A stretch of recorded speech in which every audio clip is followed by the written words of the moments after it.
वित्त मंत्री निर्मला सीतारमण आज शाम 4 बजे प्रेस कॉन्फ्रेंस करेंगी। पीएम नरेंद्र मोदी के विशेष पैकेज के ऐलान पर वित्त मंत्री रियायतों का पिटारा खोल सकते हैं। कल पीएम मोदी ने देश के लिए आर्थिक पैकेज का ऐलान किया था। बता दें कि मोदी ने लोकल प्रोडक्ट्स की ब्रांडिंग की सिफारिश की थी।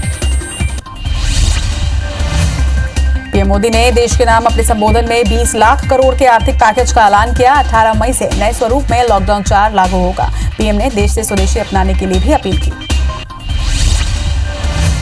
पीएम मोदी ने देश को संबोधित करते हुए भारत को आत्मनिर्भरता पर जोर दिया है। संबोधन के बाद यूपी के सीएम योगी आदित्यनाथ ने मोदी का यूपी की जनता की ओर से अभिनंदन किया। योगी ने कहा कि कोरोना की लड़ाई में पीएम ने भारत को पूरी दुनिया में रोल मॉडल बनाया है।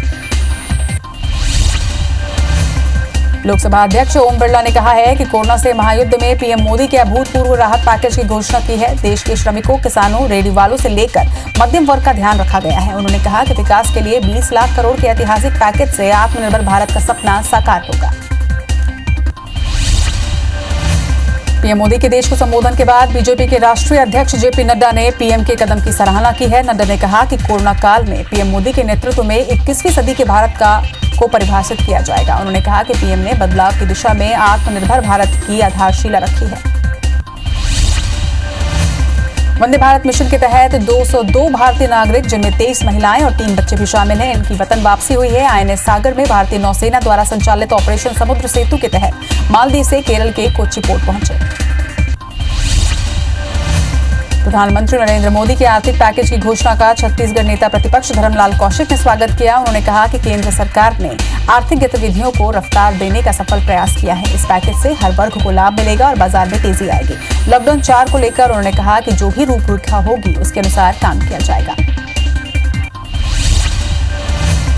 अंबिकापुर के सरगुजा यूनिवर्सिटी कैंपस के नजदीक सेंट्रल बैंक में सेंध मारकर चोरी की घटना सामने आई है। दीवार में सेंध मारकर लॉकर तक चोर पहुंचे और चोरों ने लैपटॉप समेत सीसीटीवी की चोरी भी की। तो चोरों की तलाश में इस वक्त पुलिस जुट गई है। कोरोना के चलते लॉकडाउन में आज देश में 9 स्पेशल ट्रेनें चल रही हैं। आज 10 बजे यात्रियों को लेकर स्पेशल ट्रेन रायपुर पहुंची। रेल प्रशासन ने सुरक्षा के पूरे यहां इंतजाम किए थे। रायपुर के यात्रियों की रैपिड किट से टेस्टिंग भी की गई। दिल्ली से छूटी ट्रेन का अंतिम स्टॉप बिलासपुर है। छत्तीसगढ़ के पूर्व मुख्यमंत्री अजीत जोगी की हालत अभी भी नाजुक बनी हुई है। डॉक्टरों की टीम उनके स्वास्थ्य पर लगातार नजर बनाए हुए हैं। बता दें कि कल सीएम भूपेश बघेल उनसे मिलने के लिए अस्पताल पहुंचे थे। बीजापुर में नक्सलियों के चंगुल से छूटकर जवान सकुशल वापस लौट आया है। नक्सलियों ने 7 दिनों के बाद जवान को रिहा कर दिया है। पत्नी और बेटी के सामने नक्सलियों ने जवान को रिहा किया।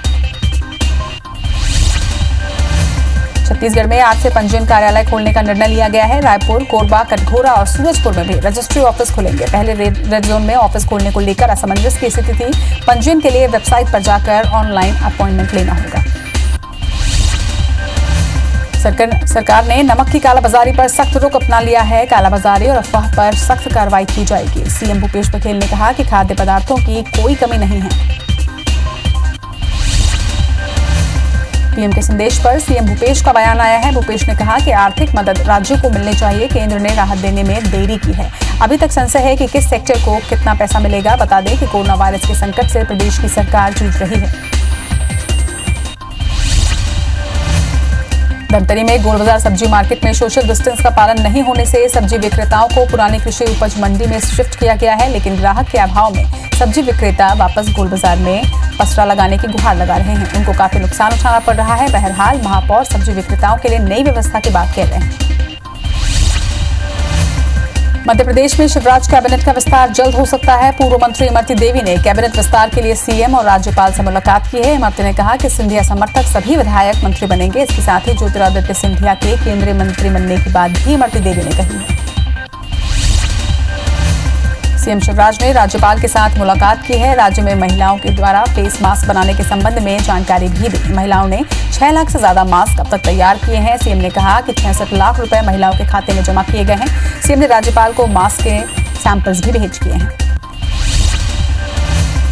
शाजापुर जिले के मक्सी में रात को 2 पक्षों में जमकर विवाद हुआ। दोनों में जमकर पत्थरबाजी और डंडे चले। पुलिस पर भी हमले से मक्सी थाने के एएसआई रामेश्वर पटेल घायल हो गए हैं, जिन्हें मक्सी के शासकीय अस्पताल में भर्ती करवाया गया है। पुलिस ने आरोपियों के विरुद्ध अलग अलग धाराओं में मामला दर्ज कर लिया है। फिलहाल आरोपी की तलाश शुरू कर दी गई है। उज्जैन की पुलिस लाइन में आज एक प्लाटून कमांडर ने खुद को गोली मार ली। दीपक वैद्य नाम के प्लाटून कमांडर 15वीं बटालियन में पदस्थ थे। वे दमोह के रहने वाले थे और 6 दिन के बाद 19 मई को उनकी शादी होने वाली थी। बताया जा रहा है कि शादी के मामले को लेकर ही वे तनाव में थे। घटना की जानकारी लगते ही एसपी मनोज कुमार सिंह सहित पुलिस के आला अधिकारी मौके पर पहुंचे। इंदौर के एमटीएच अस्पताल में चौथी मंजिल से कूदकर मरीज ने खुदकुशी कर ली है। मरीज की बीमारी की वजह से आशंका जताई जा रही है। कोतवाली पुलिस सुसाइड मामले की जांच में जुट गई है। बेघर और मजबूर लोगों की मदन महल पुलिस मदद कर रही है, जहां थाना प्रभारी गरीबों को भोजन के साथ चप्पलें भी बांटते नजर आए। दरअसल थाना प्रभारी संदीप अयाची ने नंगे पैर चलते लोगों को चप्पल देकर उनकी मदद की। जब परेशान लोगों को चप्पलें मिली तो उन्होंने तत्काल अपने पैरों में इसे पहन लिया और चेहरे पर संतुष्टि के साथ साथ खुशी का भाव लेकर वहां से चले गए। बालाघाट सीमा पर रजगांव में प्रवासी मजदूरों की घर वापसी की एक मार्मिक तस्वीर सामने आई है, जहां एक मजबूर पिता हाथ से बनी गाड़ी में 800 किलोमीटर का सफर तय कर अपनी गर्भवती पत्नी और 2 साल की बेटी को लेकर पहुंचा। हैदराबाद से गाड़ी को रस्सी से खींचता वो मजदूर घर पहुंचा है। पुलिस वालों ने बालाघाट से आगे मजदूर के घर जाने का इंतजाम किया। इंदौर बाईपास पर भावुक लम्हा राहगीरों ने अपने मोबाइल में कैद किया है। यहाँ बैलगाड़ी के एक बैल ने रास्ते में जब दम तोड़ दिया तो परिवार के एक सदस्य ने दूसरे बैल के साथ बैलगाड़ी खींची। परिवार बैलगाड़ी से महाराष्ट्र से राजस्थान जाने के लिए निकला था, लेकिन रास्ते में एक बैल ने दम तोड़ दिया। फिर बारी बारी से परिवार के सदस्य बैलगाड़ी खींचते नजर आए।